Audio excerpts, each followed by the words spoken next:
Welcome, everybody, to the Haunted Vermont podcast. My name is Paul Dolsky. Obviously, you kind of probably heard it from the introduction, so I apologize for hearing, having to state my name twice. But anyway, I think this is kind of cool because it's out of the norm. It gives you guys a little breather from the haunted location for a minute, because it's always nice to talk with somebody locally about the paranormal and possibly experiences maybe of their own or what they have heard. Also, it's nice to actually be talking to another podcaster. So without further ado, I'd like you all to meet the man behind the Blue Coyote Podcast that you probably heard me say I was on twice, but here is the man, Kolby. Kolby, thank you for joining. What's going on? Thanks for having me. I'm excited to be on Haunted Vermont. Like you said, I've seen your guys' work for a while, and it's good stuff. So thanks for having me. Well, thank you for having me in your amazing podcast that you have started, within the lovely state of the Green Mountains, which is Vermont. So, real quick, Kolby, and I just want to say this real quick for the record. I feel like such an idiot when, we've been talking, and, I've always kept saying Cody or something, and you never, corrected me, and then one day you finally just, it's Kolby, and I'm just like, oh, crap.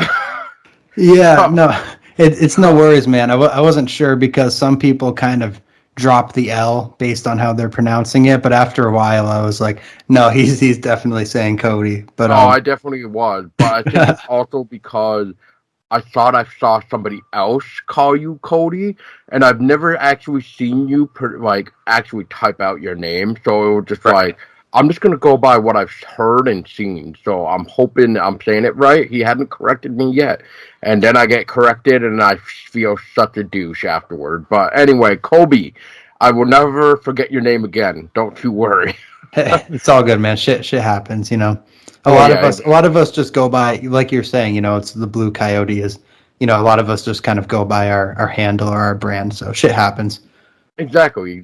And sometimes it's always better to put a name with the brand though, so that way, it's the world. Sometimes somebody else might try to come in and be like, hey, we're the Blue Coyote, but it's not the Blue Coyote that, that we know.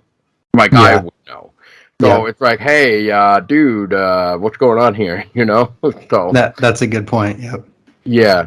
So it's always good to put a name with the brand. And that's why I usually put mine out there a few times just because it's just easier that way. But anyway, enough about me. We need to know about you, man. So, for those listening, I've learned with Kolby here that he has been living in Vermont for about almost roughly 5 years now.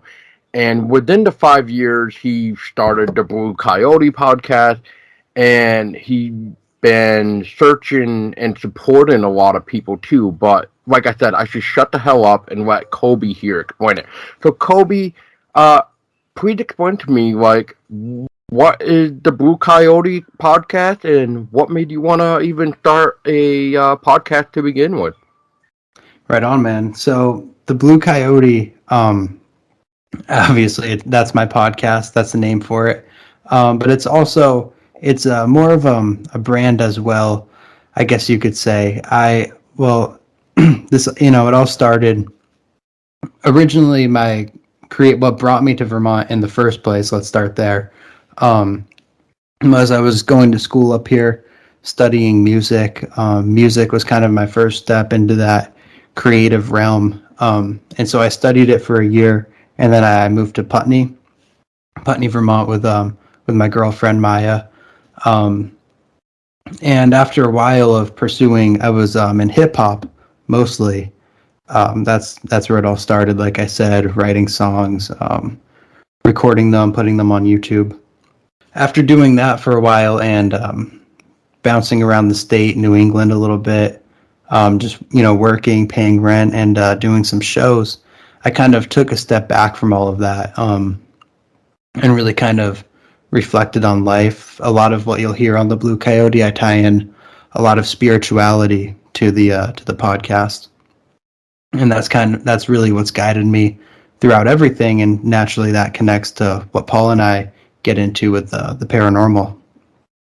But so after stepping back from the music scene and reflecting on what I really want my lifestyle to look like, what I want for myself and my future, I started listening to a lot of podcasts and got a better idea for what that was. And like I said, I've always wrote lyrics and which were all kind of turned out to be poems of sorts too. Anyway, that's where I got that name Blue Coyote, after listening to different podcasts and just thinking, hey, I could do that, and that kind of coincided with where I was in my life and wanting to establish the best lifestyle for myself. I kind of fell into listening and then thinking about a podcast. But as you know, Paul, life just gets it flies by, and after some time of just chilling out and writing lyrics, studying the guitar more, and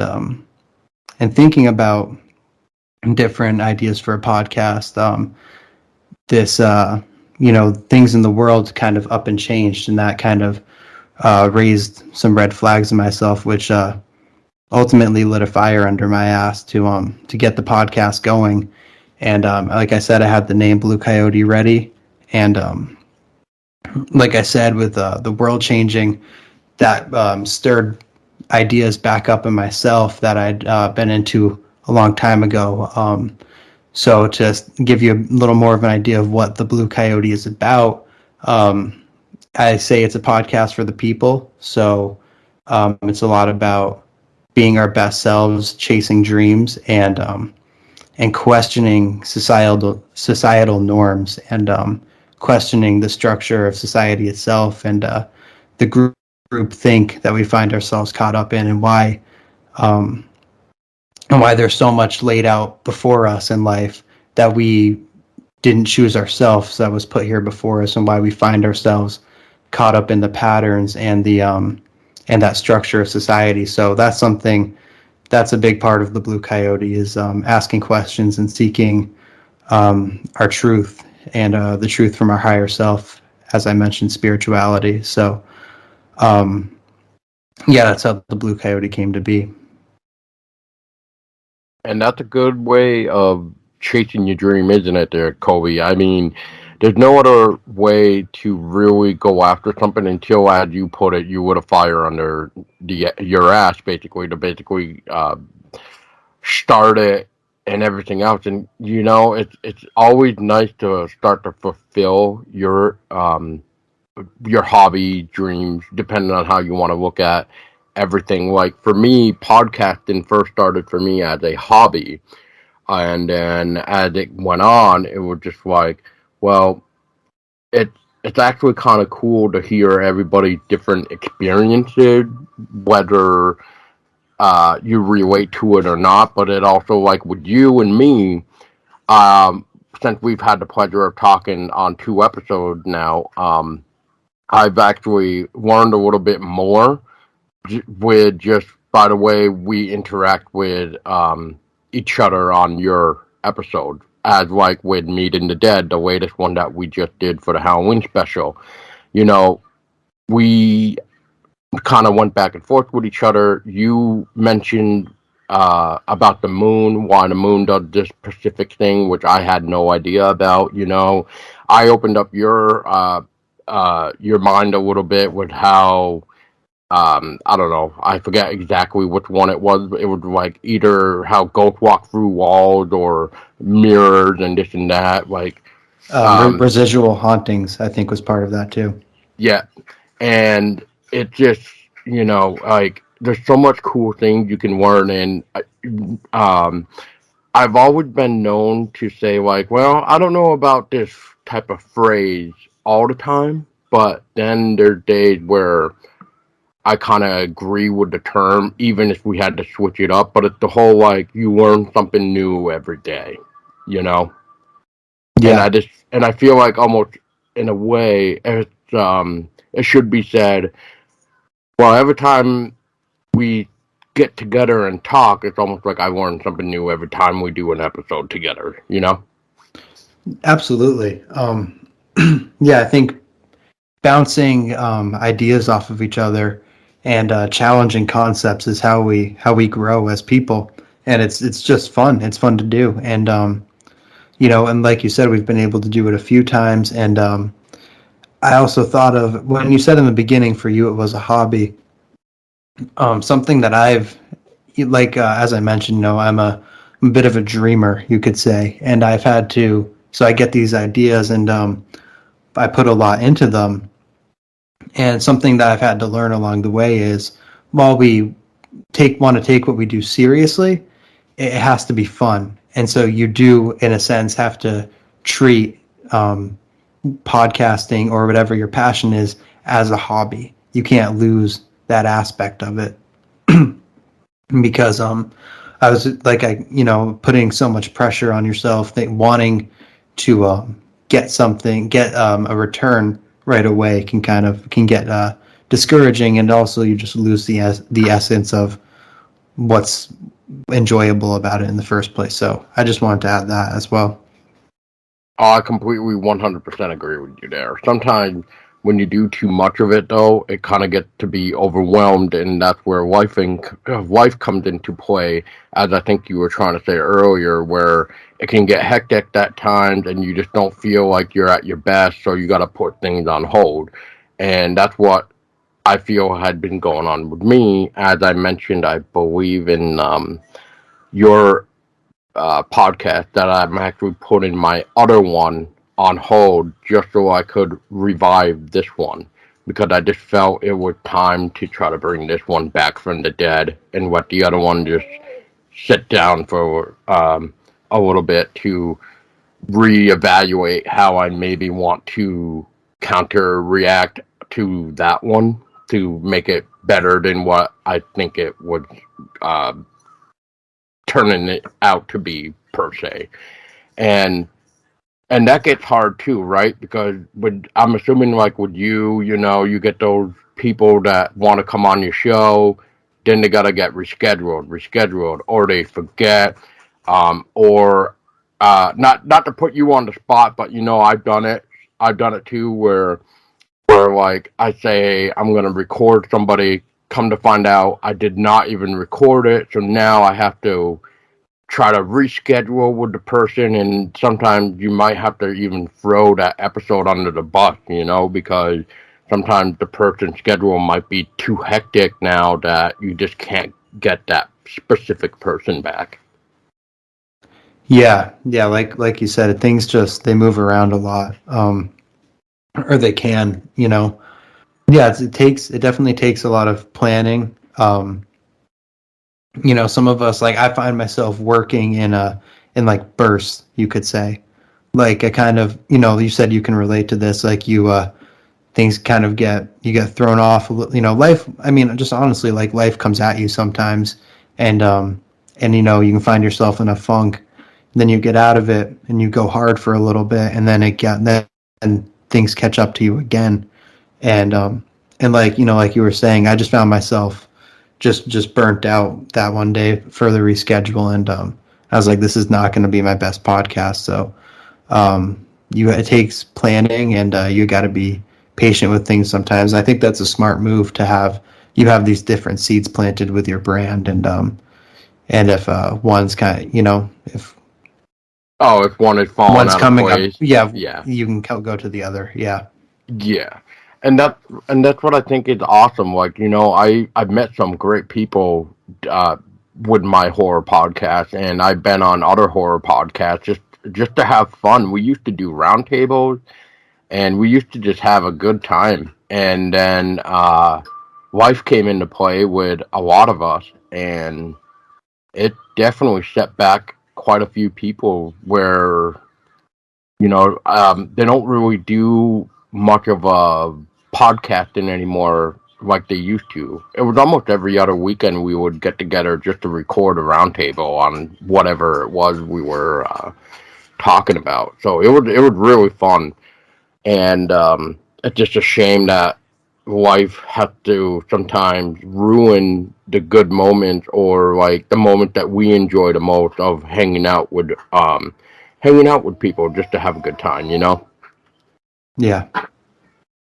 Yeah, But definitely. oh yeah. So Kobe, I know you've talked about it a little bit, and obviously with life, but as the Blue Coyote podcast and stuff, like what has been one of the challenging moments of running your show? One of the challenging moments. I guess something that's been challenging with the show. I would, it kind of is the nature of what the show's about, but going into it being very, it's one of the most challenging things about it is also one of the most rewarding things, given what the Blue Coyote is. What's been hard about it is putting work and time into what I discuss on the show, the certain topics, whether it be, like I said, challenging society for what it is, or the media, um, trying to stir up those questions in people that I give to the society that's within our universe, Can and you give those us like an example? Not to cut you off, right. but can you give us an example? No, no, definitely. So putting that work into these things, and then it doesn't have the impact that you once hoped. So an example of that would be, I tie into the Blue Coyote the what geocentricity. So the idea that the Earth is actually at the center of our universe, and basically that we live in a level realm. It's a stationary plane. It's not a globe in outer space, more commonly known as flat Earth. One of the most misunderstood topics of our lifetime. So putting that out there as a simple truth to myself and so many people, and then you put so much work into it, but at the same time, you see the media or the media working just as hard to discredit the work that you're putting out. So, and just like I said, it's one of the most misunderstood topics of our lifetime. As I was explaining, the concept isn't that the Earth is some sort of disk floating around in what we know as outer space, but that it's the realm that we see around us. It is as it seems, and the celestial bodies in the sky are the size that they are, and they move around us just as it appears. The contrary denies all of our earthly senses, and you know, I'll tie in just to mention, because this is haunted Vermont, and we're connected through the supernatural. This doesn't discredit this. Also, this truth, if you will, doesn't discredit the idea of things like ghosts and spirits or cryptids, or even the general phenomena of aliens. It actually, all of those things make a lot more sense on a level plane that that can be explained through our own consciousness.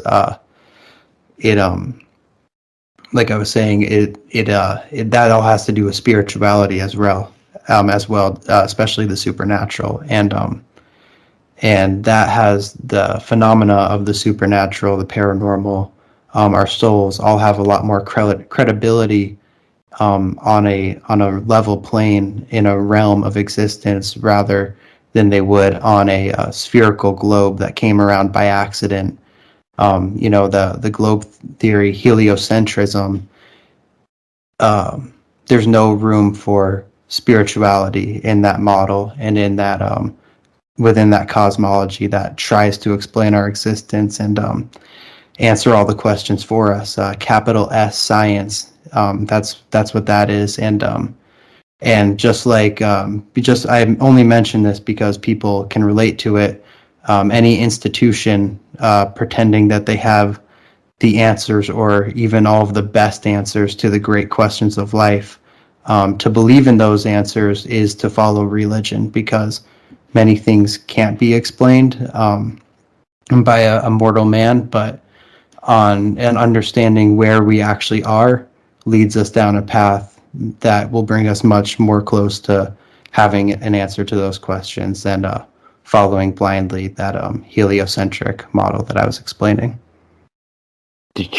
And see, and this is why people, you guys should check out the Blue Coyote. There's a lot going on. It's not just spirituality. There's a lot of topics that I think everybody would enjoy, especially the guest that Kolby brings on, whether it's somebody writing music or taking a look at science of space and stuff like that. Like, the way Kolby just goes and brings everything to the table with the guests, it just makes you start to question everything. And it sometimes can, if I may say, should open up your mind a little bit more to really start to question even your existence of like what we are living and how we look at things, see things. And I just think that type of stuff should be not overlooked and need to come out more, because it's almost like society, and Kolby and I were kind of talking about this, how we get suppressed to only look at it the way that politicians and everybody else want us to look at it.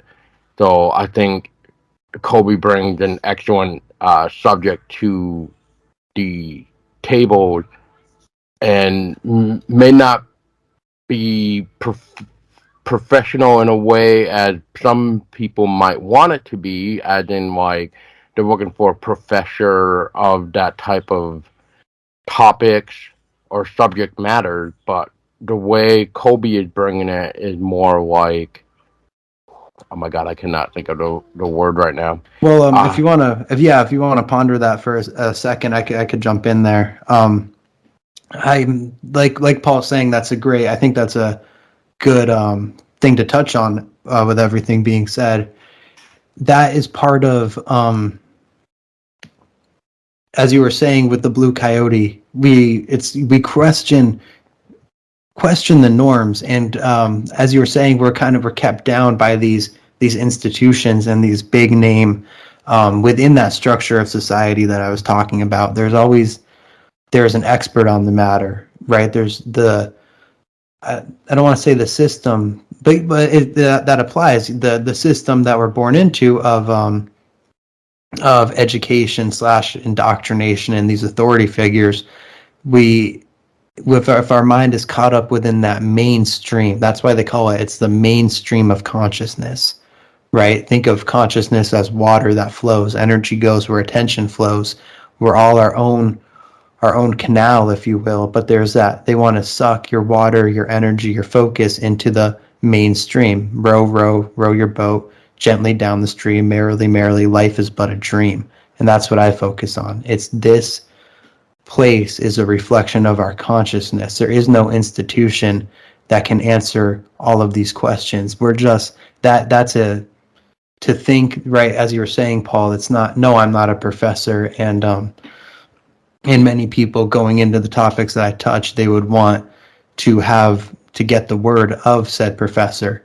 But even with that being said, within that mainstream, you're going to get certain quote unquote professionals. I mean, even that idea of that there's only one avenue to go to become an expert or a professional on a topic, that is a social construct. There's many ways to learn, to get the best information, to learn information. And even certain individuals who have gone through that rigorous and expensive process of getting certain degrees, there are many who will agree with what I'm saying and who question things in their own way and have valid reason for thinking the way that they do, which might align with what I have to say. But you're not going to hear from those people. You're not going to hear from those people because only certain voices make it out of that mainstream. And just getting in the spirit of tonight, I was listening to a certain work talking about the supernatural and ghosts, and I was hearing in there It was the same. The same thing was being said um, about different those people who hold certain degrees, what they have to say about the supernatural. And so this all the cosmology that I'm talking about with the Earth applies to the supernatural as well, because we're fed one version of consciousness, that version that came from a big bang, a total accident in within nothingness, and then all of a sudden through physical matter eventually consciousness formed, right? And it's just a great big question, and within that narrative, there's no room for the spirit, and something as potently spiritual as the supernatural will never be checked off by that mainstream, by those fact checkers, by those big names who have the final say, who get to decide finally what the masses are going to hear about. And just to touch on that as well, that mainstream that I'm describing, they call themselves science, but science is a simple process of the scientific method: testable, observable, and repeatable evidence. I'm not to totally, if that's the right, those three things. I don't know if that was the exact sequence, but it's testable, observable, and repeatable. And that's what science is. If I drop the ball, it's going to hit the floor. That will happen every time. And so you have your hypothesis. It's just being able, there is a simple even within the paranormal, it is possible to garner evidence. Not everything follows that exact sequence, but then again, that the scientific method, but then again, all of our experiences combined show something. And there's nobody in that big name capital S science within that mainstream. They get to decide what the final narrative is on a subject, despite whether or not it actually follows that scientific method. And we can get into our philosophy on the paranormal as well. But I'm looking to find out more about what actual science has to say about the supernatural, because I'm sure that there's more out there. And a bit about what I was listening to was talking about psychics and studies that have been done with them, and those psychics, as in somebody who communicates with the dead, and those studies follow that scientific method. But our individual experiences of seeing apparitions and how those situations and circumstances break down is more of an individual experience. Any thoughts on that, Paul? No, the only thing I would just say is that almost what I was just about to ask after we right. It it actually hard for that word science to really even understand what is going on in the other plane, should I say? Because as you said, it's with the science, it's you got to try to create it, try to make it repeatable, and that's where it sometimes fails, right? That's why it's so hard to get that final verdict about the paranormal with science, right? Because not everything is going to repeat, and that's where I think we need to try to start thinking more out of the box of what we could maybe do to try to figure out how exactly the energy of the supernatural works in a way that once we understand it, of how we could possibly give the spirit more energy, right? Then maybe once we figure out that formula, we can then repeat it to get the result that we probably want, to consider it to be the verdict of, see, now science has become uh, reliable to the point where we can finally say, well, science has finally proven what makes the supernatural the supernatural. Definitely. And the things in regards to what I was speaking on, if we take each different situations at their own merit and line them up. I think we do. I think science, using legitimate science, has a lot to say, or more than we think to say about the paranormal, even right now. Um, and if we allow ourselves to entrust our own experiences and we relay those things together, all of that, if we connect those experiences, we'll also see a continual connections and similarities within our experiences, and and understanding that and trusting ourselves. I think that there's a lot to be said now, and if we continue to do that, there will be more of an undeniable push for the paranormal towards the masses and into that mainstream, which we'll have to see how they respond to it. Because when I talk about that mainstream, and as Paul said, you'll hear a lot about different topics on the Blue Coyote, and we're talking about the same institutions that when it comes to something, talking about the paranormal, it's quite psychological and has a lot to do with our mental reality.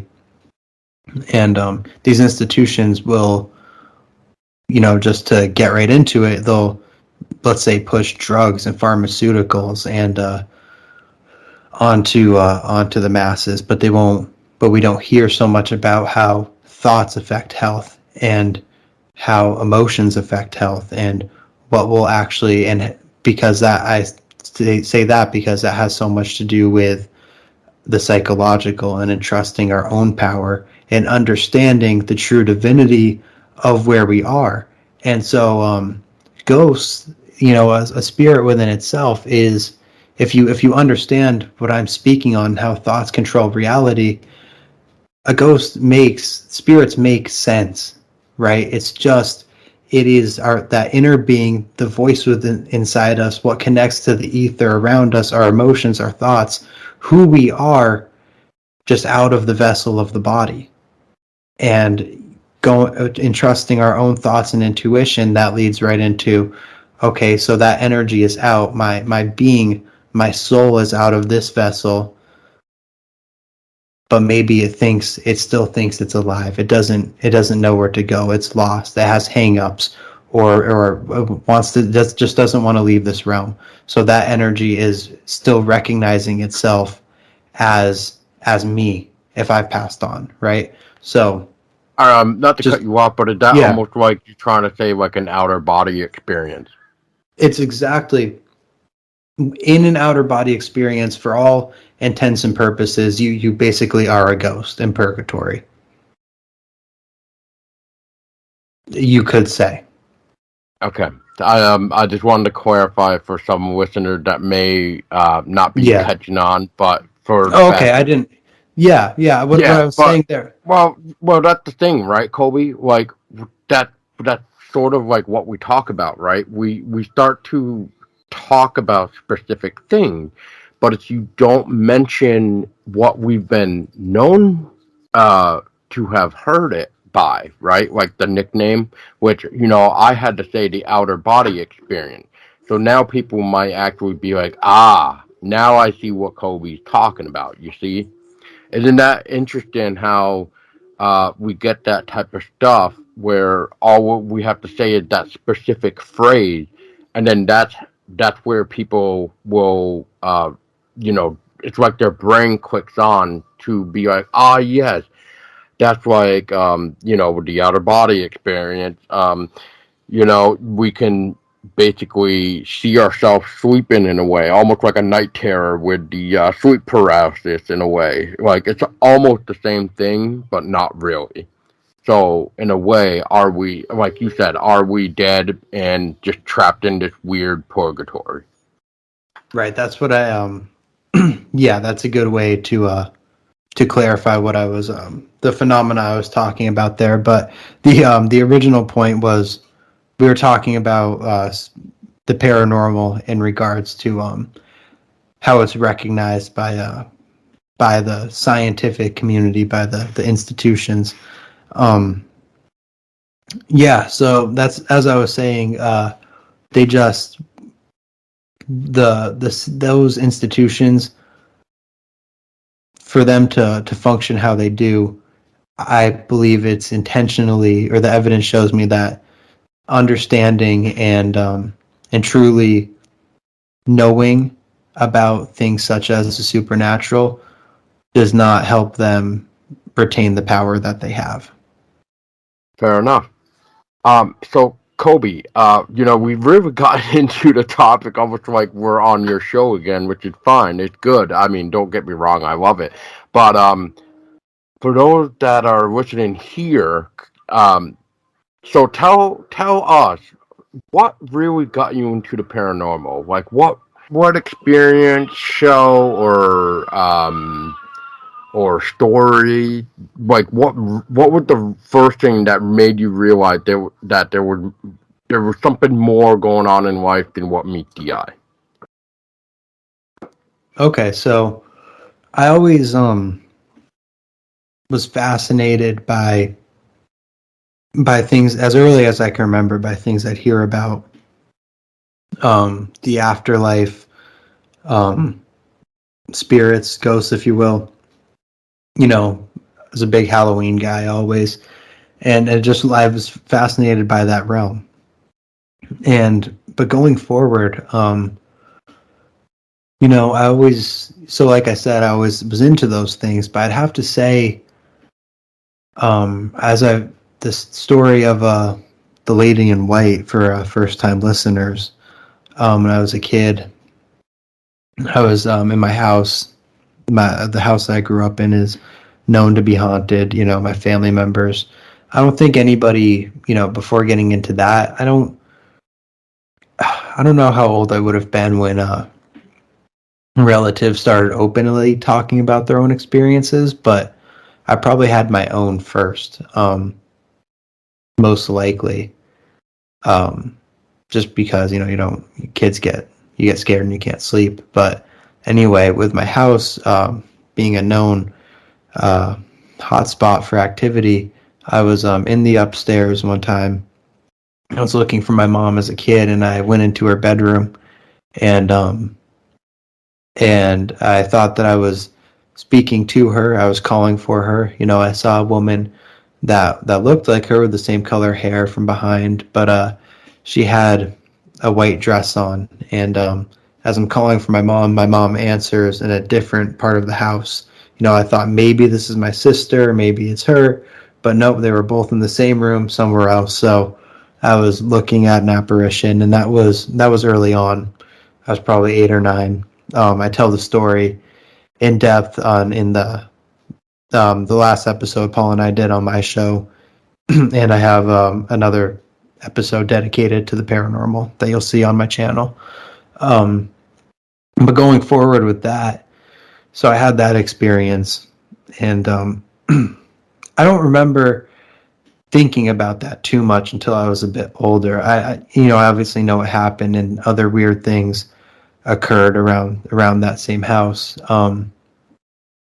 But as I got a bit older, and I held on to those stories, and more stuff would happen, and connecting it into what I do today, I always, as I talked about, the official narrative that if you were to look this up, or if you were to open a textbook, was never, yes, sometimes people interact with the soul of someone who's passed, because there's a soul within everybody, and they leave the body eventually. The tether gets cut, and the soul, you don't hear that. So that going forward, that always interested me. I always loved talking about it. And as I spoke about that kind of what I see as the underworld realm, that's just my own interpretation of reality, the mysticism of reality. At what I see there, that always inspired my my writing, which ultimately carried into wanting to start a podcast?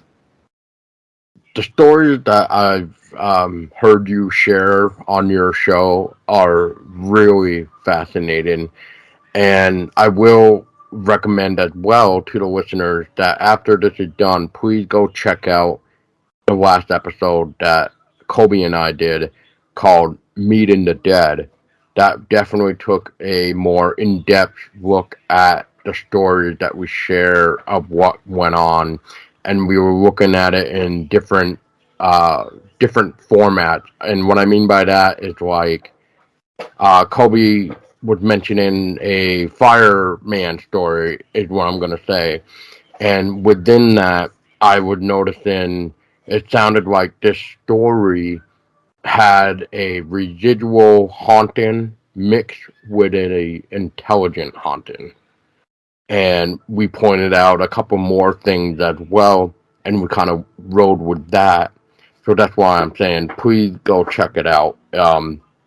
Help out Kolby here with his podcast because it's always fascinating to hear different people, like I was saying before, like the guests that he brings on to help talk about these specific topics. Really, um, for me anyway, it helped me rethink of everything that I've learned, really, and make me start to think like, why didn't we learn this? Or I never thought of this like that before, and this and that. And just like with me, I taught Kolby a few things that he kind of looked at it as that makes sense now. Like I didn't even think of it like that way before and stuff like that.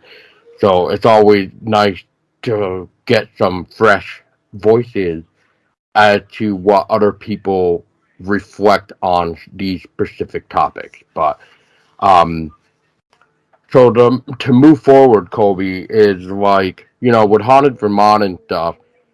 Now between people that you've either brought on your show or maybe from going to school here or maybe even your girlfriend, have you heard of any weird, creepy Vermont tales? Man, I have heard of several. Okay, I don't know if you've heard anything about this. You doing what you do, you may have. And I'll put a feeler out because it's pretty much probably a Vermont-based audience. Has anybody else up here seen out probably in a wooded area, wherever it may be, a large black feline animal, which could be interpreted as maybe what looks like a black panther? Have you heard of this, Paul? Oh, a Black Panther. I can think of maybe a couple things you're going with this. So, but yes, I have heard of something that looks like a Black Panther. Yes, I don't know how many people have per se, but for the listeners listening, you can actually now leave us a voice message, and you could be almost featured in an upcoming episode.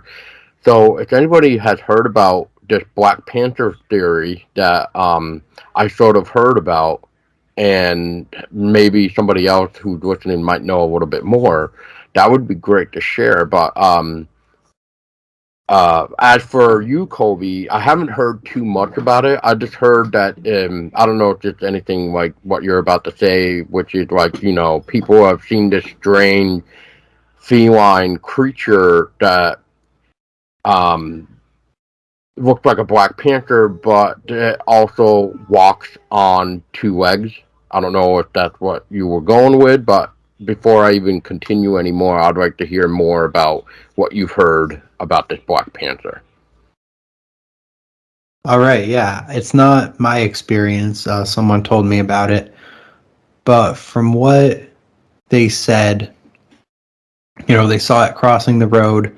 I don't recall them saying anything about two legs, but I've heard of other cryptids that will get up on two legs, so I can understand that. And who knows also what I'm talking about, but I heard it described as seeming like a big cat, a Black Panther, and The only and the person who told me they have mentioned of hearing a few other things about it. I'll try to get them to call in. Hopefully, some other folks do as well. But the only sort of theory for why this could be that they told me about was that somebody up here, probably someone with some money, had a couple of panthers as pets, and they could have gotten out, or it could go deeper than we even know. But I'm curious to hear what folks have to say. Yeah, and to touch on too of what you're talking about, it's almost similar to what I've heard about what people would refer to these creatures. We'll just say, for the lack of better wording, if they are creatures, they're like monster cats, which have actually been seen in various locations in Vermont, which is very interesting. But I have heard of that, and the reason why I was trying to figure out where you were gonna go with that, with the whole like Black Panther thing, is because where we've also kind of known about not just Bigfoot that can walk on two legs, but people can sometimes run into what they call a dog man. So I think that's where some people might get confused, where they think it's like either a dog or a cat or whatever, and then they ended up calling it like something else. So that's why I was kind of more thrilled to figure out where you were going with that tale about the Black Panther. Yeah, it's pretty. Like you said, there could be a lot of misinterpretations, but I think it's important that we all, we have to talk about these things because then we can connect the dots as Yeah, best we can. Yeah. yeah, and for me to touch on it a little bit more, I don't know, Kolby, if you're familiar with this, but I mean, I'm trying to just only put this in. I'm not trying to take away your spotlight right now, Kolby, and I don't want people to think I'm trying to overtalk with you. But just Yeah, no worries, man. And just to say, oh not to yeah, cut yeah, you yeah. off, I've But got time as well. We're chilling. yo, yeah. So some interesting cryptids, I will say, and this might be new to Kolby too. I'm not sure. He can put in his 2 cents after I go down the little list I have here. And I feel so bad for you guys. I'm so sorry that my daughter is in the background screaming her head off or crying. She's okay. She just wants to see her daddy, and unfortunately, I'm just in an opposite room being blocked out. So she's very angry that she can't get to me. So I'm trying to do my best. But anyway, so to get this with the cryptids of Vermont, some people have reported back in the day that there was a giant red-eyed rabbit. There's been giant snakes. There's a king bullfrog. There's a king moose even. There's monster cat. There's a monster of the rattlesnake hill. There's like old slippery skin, which is apparently a bear. Another one that is called Old Ironside, which is a buck or deer, depending on how you want to look at that. And the list kind of goes on too. Like there's thunderbirds, obviously. We even have like a water witch, a wendigo, even, and infamous like the green swamp monster, really. And some of these monsters, especially something like the Bennington monster, which I'm assuming is like a Bigfoot. We also got the Goat Man.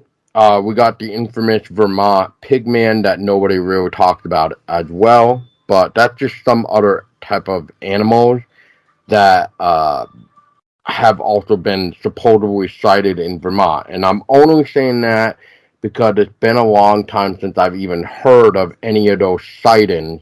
So I can't really say when the last time somebody saw any of those cryptids. The one thing I can say, and there's a record of it, which is the last Bigfoot sighting in Vermont took place in August of 2019. And that report is up on the Bigfoot Research Organization website. But just touch on a little bit more is it's always interesting to hear these type of demonic or mysterious monster creature animals, and it's always interesting to know the backstory. Unfortunately, though, some of these stories you might not even know where they even came from. Like, I'm kind of curious about the King Moose one. Like, if anybody knows anything about the King Moose, that would be kind of cool to hear about. But apparently, there's a cryptid known as the King Moose. So I'd like to know more about that one. But yeah, Kolby, from what I just shared with that list there of cryptids, have any of those ever been mentioned to you? Well, Paul, actually, last night we were just we're hanging out, watching Harry Potter and the Prisoner of Azkaban, my favorite one, and so the Professor Lupin, when he transforms or when he morphs into a werewolf, um, I pointed out. I just said to my girlfriend that looks like a Wendigo. I think that's the correct one. We were talking, and she said, just to theorize a bit. My girlfriend said that certain now. Okay, let me just preface with Bigfoot. Obviously, that's probably the most infamous one. So Bigfoot, I know it to be that Bigfoot is basically a rare animal. Um, of course, in the media, that gets pushed as there's no evidence, it's never official, much like spirits, if you will. But with Bigfoot, there's actually so many sightings, and their evidence does surface all that annually. You can go on probably dozens, hundreds, or even more different forums online and read about it. So there's good reason that no empirical evidence comes forward in regards to Sasquatch. But with some of these more elusive ones that you're talking about, Paul, these rarities, there's some on there that I've definitely have heard of, and some more unique ones as well. And kind of shifting, you mentioned a demonic presence, and it could be that certain energies, different souls could, in theory, get stuck as some of these more menacing cryptids that we see, these more rare ones. Um, some of them could be rare creatures, more rare than a Sasquatch, or some could be more of a demonic presence that manifests in the way of a demonic cryptid. Um, and I'm definitely, God, just like speaking for everybody probably when I say I'm fascinated to see what some of these people saw when they describe these things. It makes you want to just go into the Bennington Triangle and camp out with a camera. As long as you don't wear red, I think you'll be okay, Kolby. So Right. Don't wear red. And that's another fascinating thing right there, as you just mentioned, the Bennington Triangle. Now, I just want to throw out there for people listening that may have searched like the Bennington Triangle on YouTube. One thing that YouTubers actually fail on is getting the correct map of the state. Sometimes when I do my own little research, sometimes just to see what people have found, and I'd like to see that being backed up by the evidence of where they supposedly saw this little detail, which I'll get into in a minute. I sort of mentioned it. It's wearing red. Uh, from all the missing people that have went missing from 1946 to the 1950s, only one article mentioned that one person was wearing red. Nobody else has been mentioned wearing red. So it's kind of curious. I'm curious, excuse me, to know where all these YouTubers are trying to say, well, everybody that was in the Bennington Triangle were wearing red. And that's why they disappeared, because of that curse of the red. You don't want to wear red. And it's like, hold the phone. Only one person was wearing red, and that was Paula Weldon, which to this day is an active, open case, and you can actually search her Paula Weldon on the Vermont State Police website. You can actually see that her missing person file is still open to this very day. And we're talking almost like what, 71 or so years ago? 70 something years ago. Yeah, 75 maybe. 75 years ago or so. And that's a long time. But I just I'm just always fascinated to know where these YouTubers get the information, because when I try looking for it, I cannot ever find anything about other people wearing red, especially with the 8-year-old boy who went missing from his mother's truck when they were tending to the pigs at the Bennington dump. Which, yes, the theory is that the parents killed the boy. We get it, okay? We get it. But if we're looking at it in the way of the Bennington Triangle, um, some people were trying to mention that where he was taken, he was actually out of the triangle. He wasn't really in the triangle. But people have also mentioned that they don't have to be in the triangle. They have to be just enough near it so that they're still disappearing.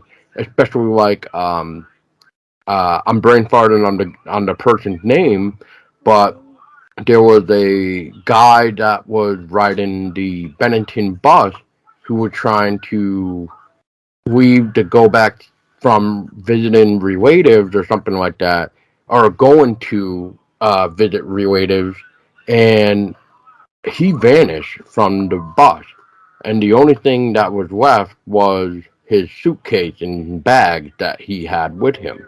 It's almost like he just vanished into thin air. Nobody saw him get off or anything. So explain that one.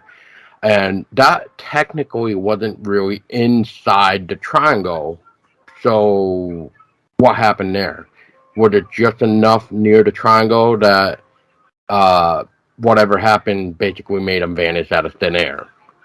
Did it have something to do with um, the infamous like time leaps or the time stops? You know, because like sometimes we can get into that theory too, Kolby, if you're familiar with that one.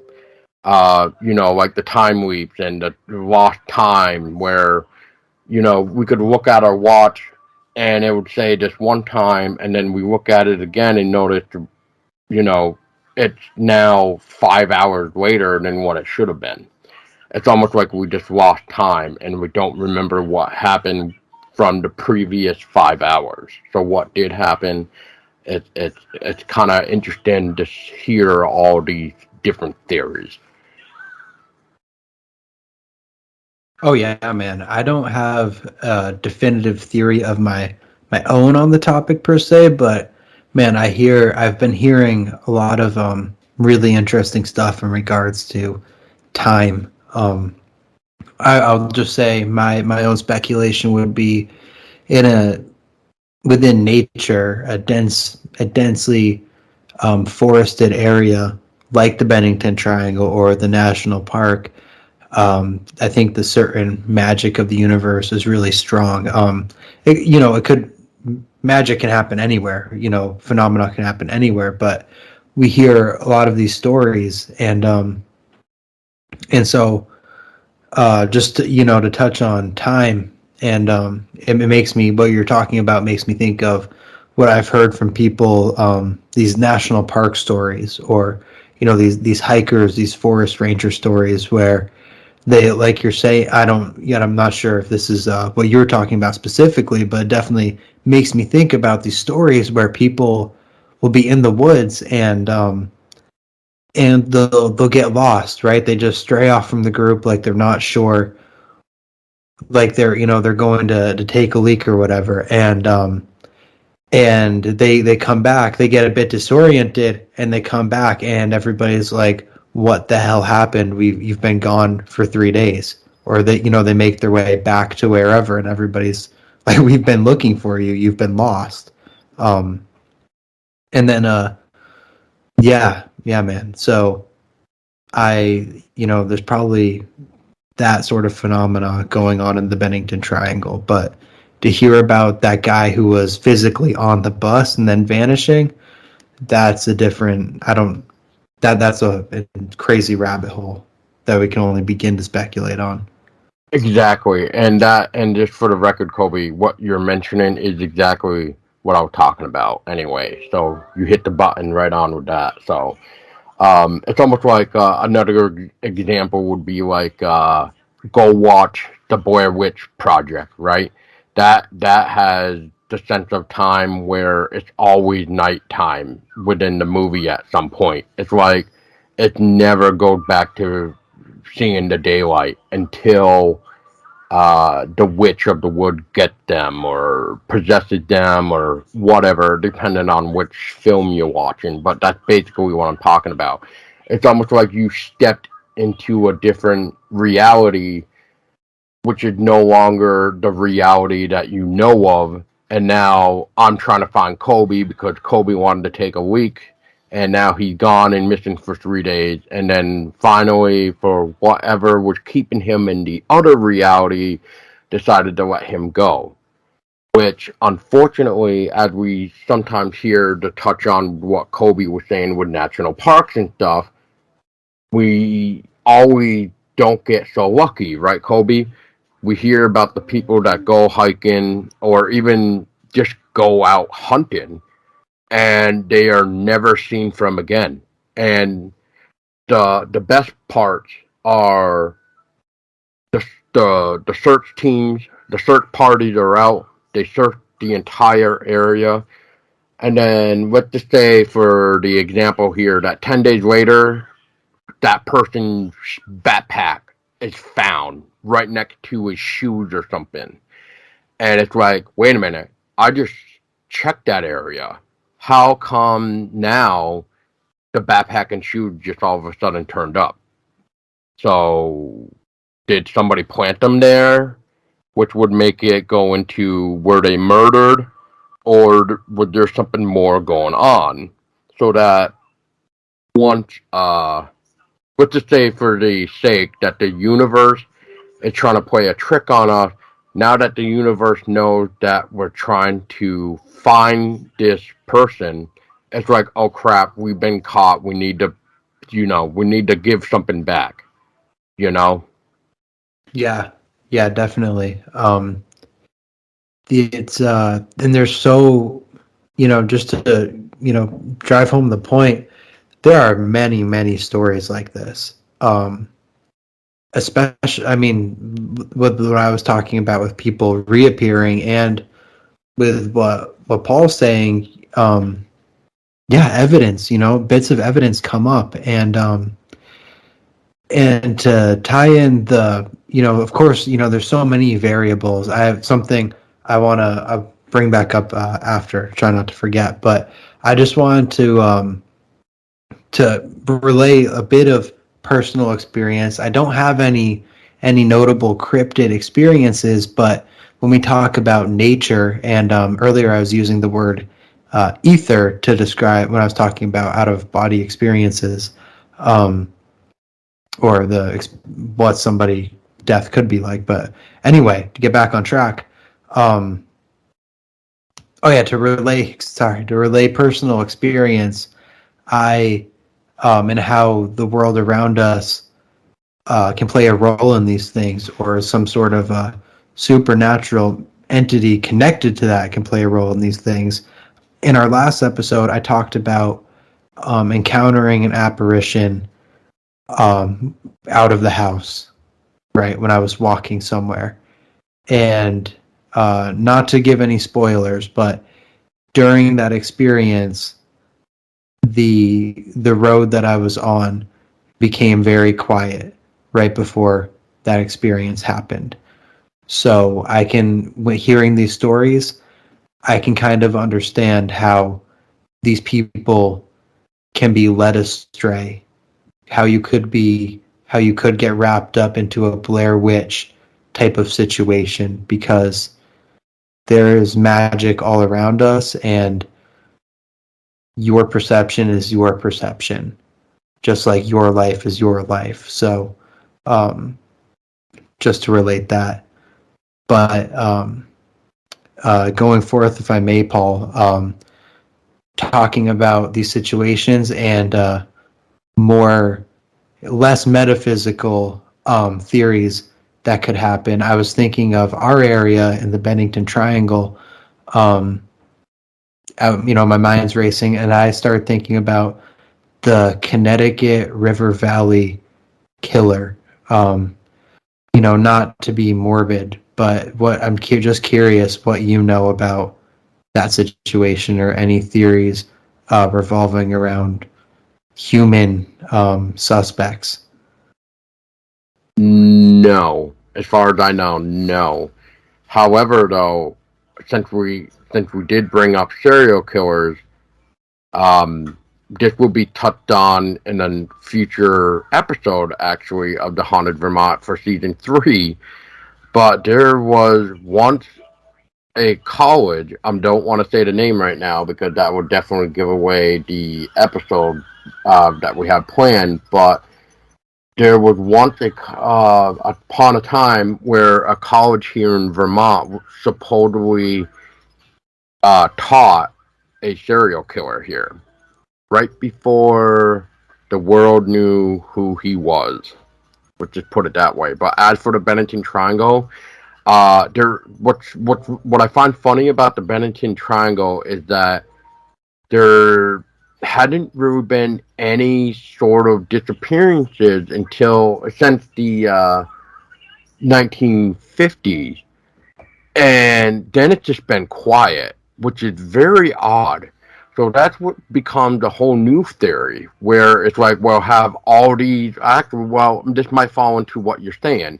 So the theory is not all these people were really taken by some mysterious force from the Bennington Triangle. It's just because of how wide and mysterious and depths, like the in depths of the forests of the Green Mountains in Bennington, of the Glastonbury Mountains, that it makes a good place to basically get away with murder, right? Like, there's just, you got in depth trees, if you know the perfect time of the season to go and how deep in to go, you could probably just drop off a dead body and just, forget about it. And then next thing you know, nature takes over and you never find the body again. So I don't know if that's sort of like what you're trying to get at, but that's what I now am recalling about the Bennington Triangle.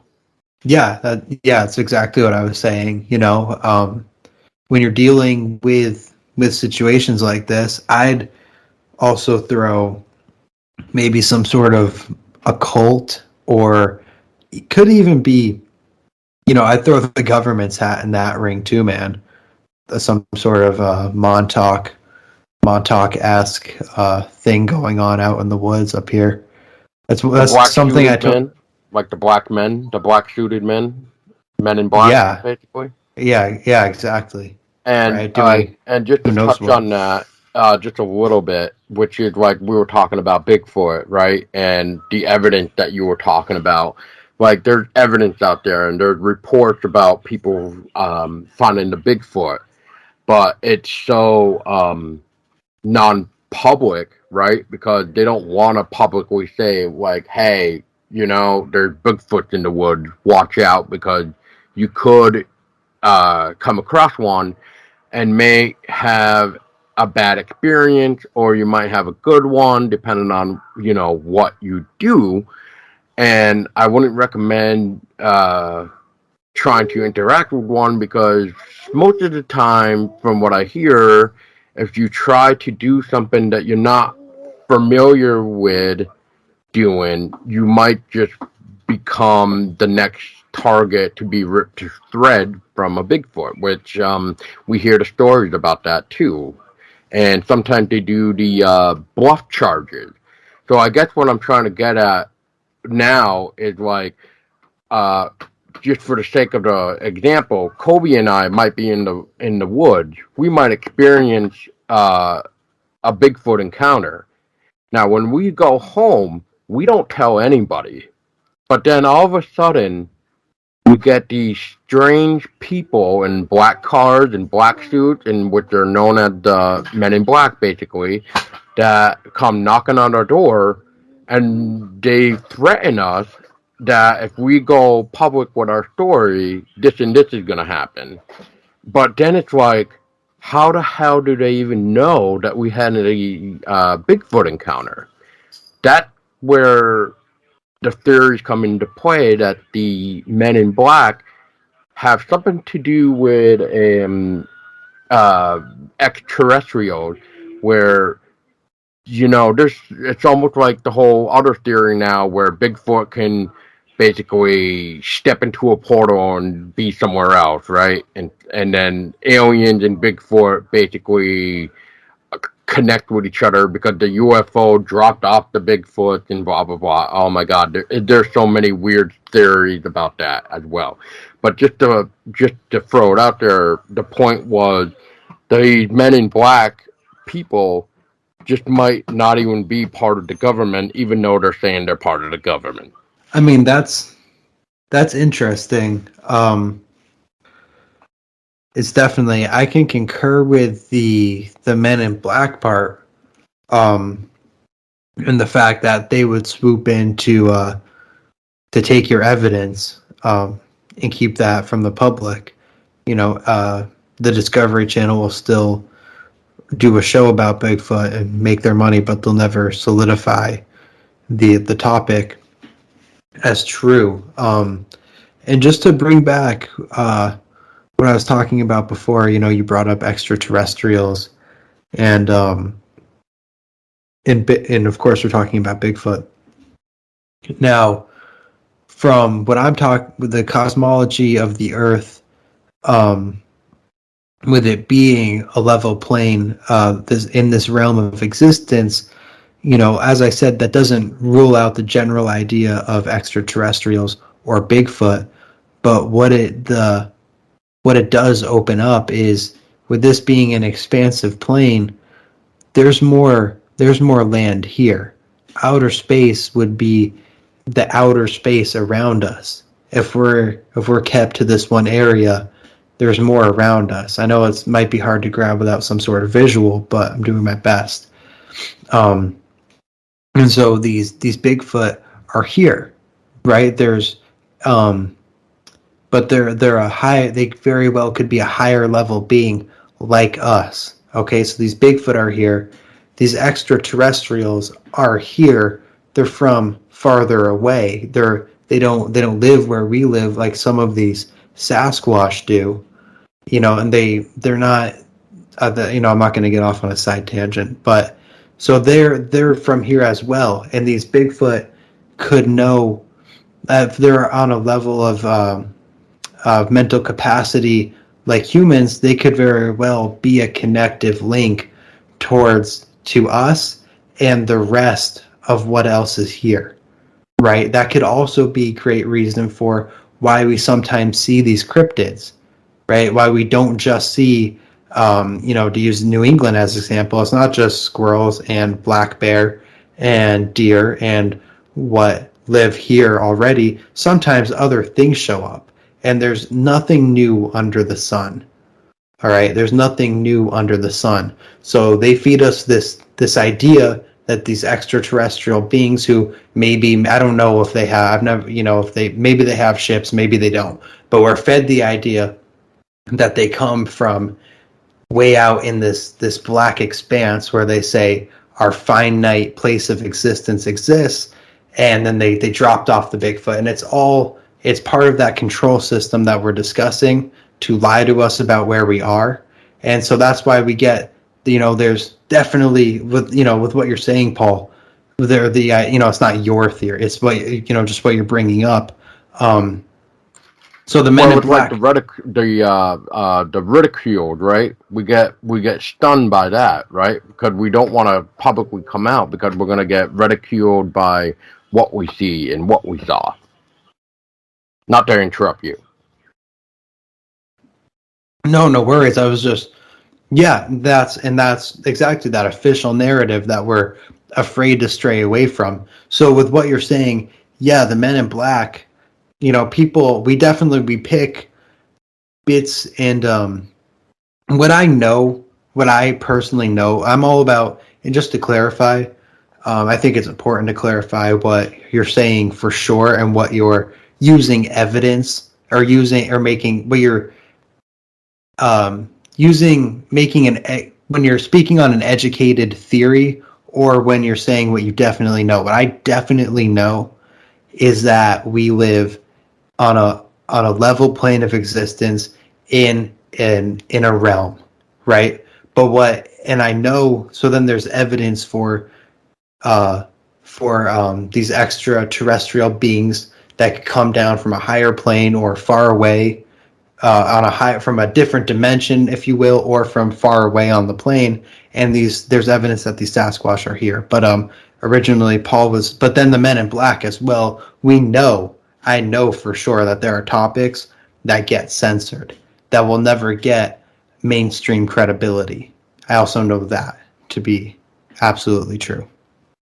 Whether you're talking about cryptids, or that will never get credibility, or something like what I'm saying, where you present empirical evidence for where we really live, that gets heavily censored. Ooh, and I couldn't have said that better myself, Colby.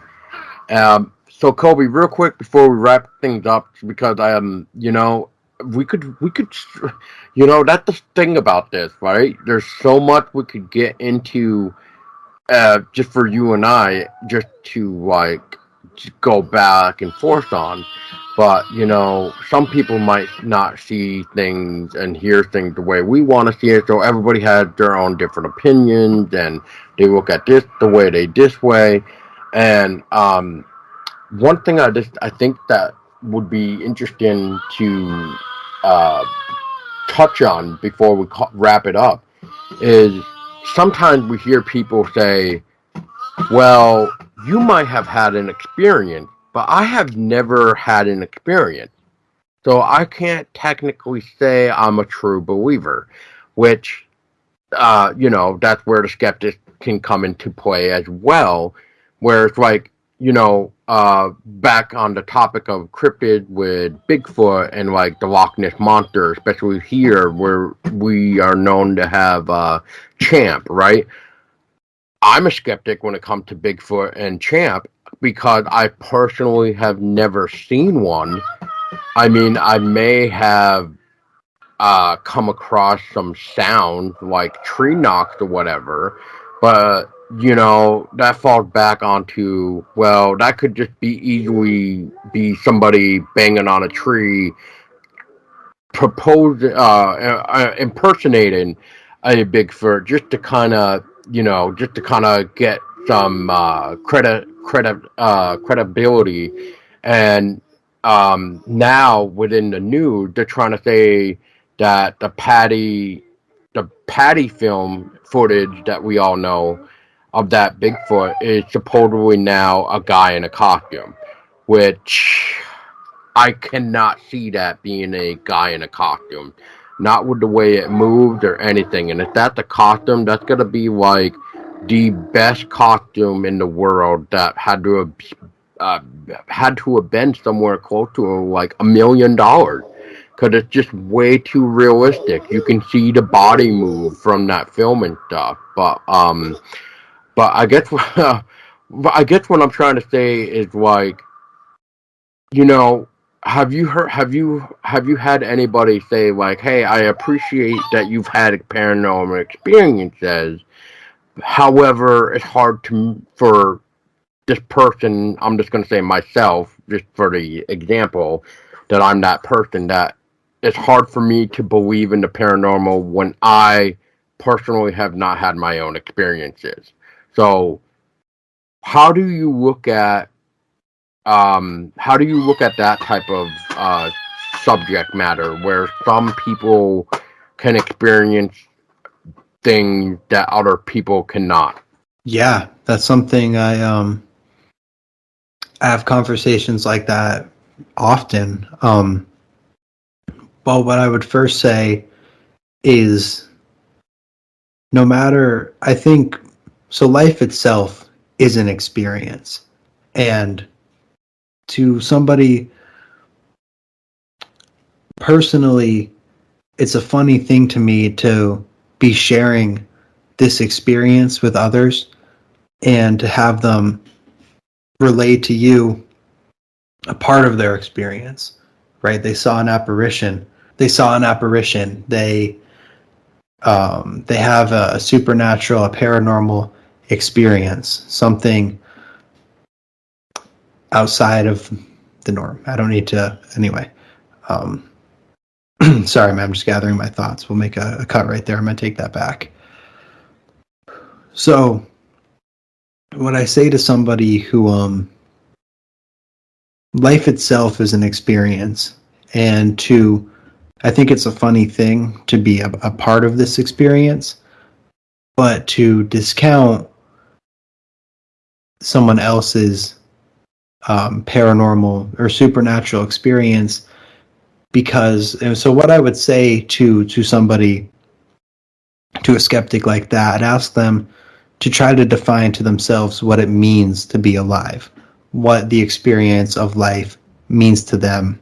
um, and as I was speaking on in this episode, the official narrative, the capital S science, which is straight away from the basic scientific method, and become this sort of religious entity where we outsource our knowledge and have someone else answer the unanswerable questions. And now, obviously, a lot of skeptics are on the fence, right? It's people, it's family members, it's friends, and they haven't had that experience themselves. And on the other side of the fence, there's the official narrative, which discounts our experiences for us because we have somebody, because there is that official capital S narrative, that entity which wants to keep that skeptic's mind on one side of the fence and define consciousness for them. So that's what I say to those questions: is how do you interpret the experience that you're having now?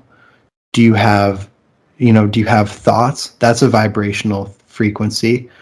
Any emotions are as well. You can close your eyes and play a memory in your head. That's not a physical world experience. That's pure consciousness. That's within. And when what's within gets out and is still within our physical realm, that's what I interpret as the ghost. So before you'd have to have, to me at least, to be a skeptic is one thing. Like you were saying with Bigfoot, because I trust people's experiences, that at the very least something happened that they can't readily explain. I trust that, so I will speak on this this Bigfoot phenomenon. But like you said, I'm also a skeptic. I also have those questions when I see the videos. I haven't seen it for myself. So being a skeptic is one thing. If you're as long as you're asking the questions, I think it's an important thing to have conversations with people who challenge the way you think, wherever you stand. That's how we grow. But to be a denier of to deny people's experience because I at least think when it comes to that, to me, you have to have a solid understanding whatever it means to you, you'd have to have a solid, grounded set of opinions when it comes to where you think we are and what you think is going on here to it, because I mean nothing, no 2 days are the same. How can so why so to jump in and to tell somebody else that their interpretation of reality when they had an experience, because that doesn't align with your own interpretation of reality, to say whatever happened to them didn't happen the way they're saying it, or to say that it didn't happen at all. None of us to say they imagined it, or it was, or there's some sort of explanation. None of us have the explanation. We have to take each instance at its own merit. And when you line them all up, there's reason enough to believe that these ghosts, that these apparitions, these experiences happen. They happen for what they're worth. It's the lineup of unexplainable experiences. It doesn't align with our day-to-day physical reality, but at the same time, it's a part of it, because there is more to what's around us. Certainly more than physical bodies and just solid objects. So that's what I have to say to that. And I think that's the perfect way to end it, to be honest. That was very fascinating speech there, Kolby, and I hope everybody else agrees. So, Kolby, I just want to thank you for your time to coming on the Haunted Vermont podcast. We still got to do one more episode to catch up with your show, but I think for now we have a pretty solid one, and I hope everybody else agrees. So, Kolby, before we go, what final thought do you have for the listeners about the supernatural, or the truth seeking, as you would say, for your podcast? Are there any challenging statement that you want to ask the listeners? Well, first of all, I'll say this probably again before I wrap up, but thank you, Haunted Vermont, Paul. Thank you, my man. This is my first official time being interviewed. I hope your audience enjoys this, guys. I want to say thank you for having me. Thank you for listening. I know I definitely brought up some different topics and ideas that you would hear about on my show. If you decide to check it out, I hope you do. But I just, I hope you, when anything's presented, I hope you just sit back and take it all in before you come to any thought conclusions. And I thank you for listening. Going forward, man, I don't really have anything else to lay on everybody. I would just, like I said, that would be it. Just to take it all in.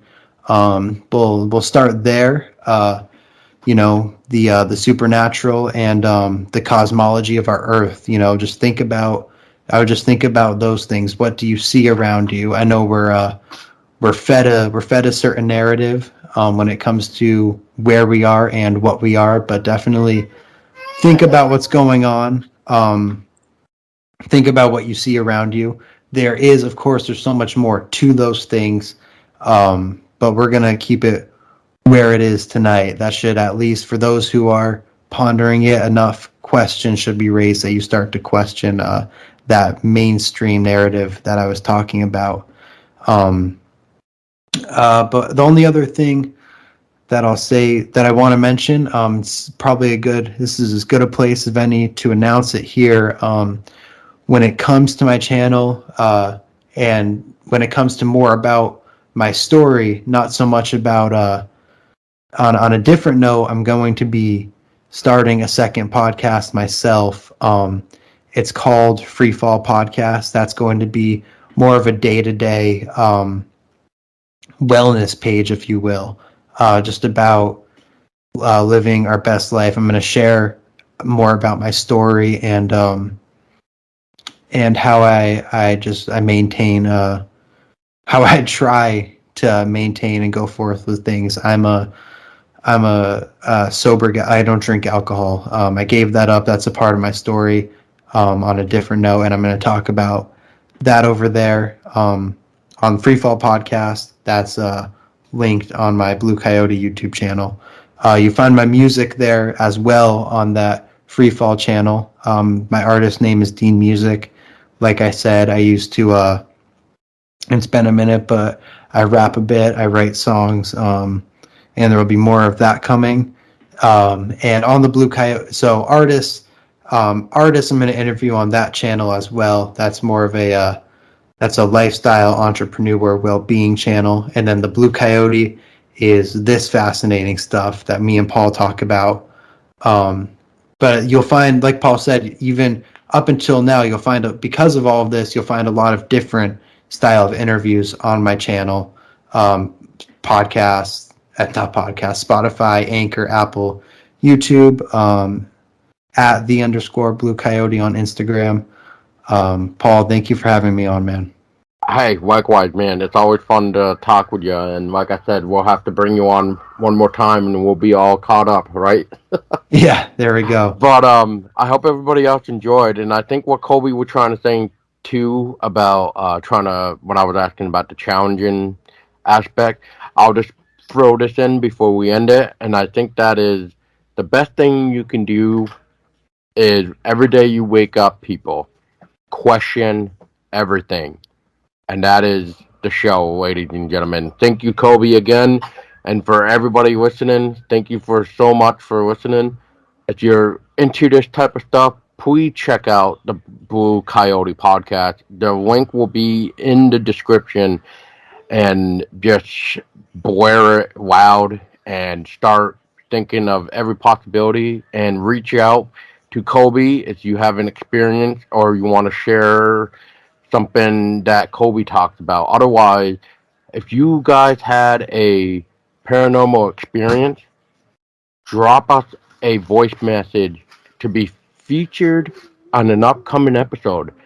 Because, like Kolby and I were talking about earlier, with this monster cat, basically of Black Panther.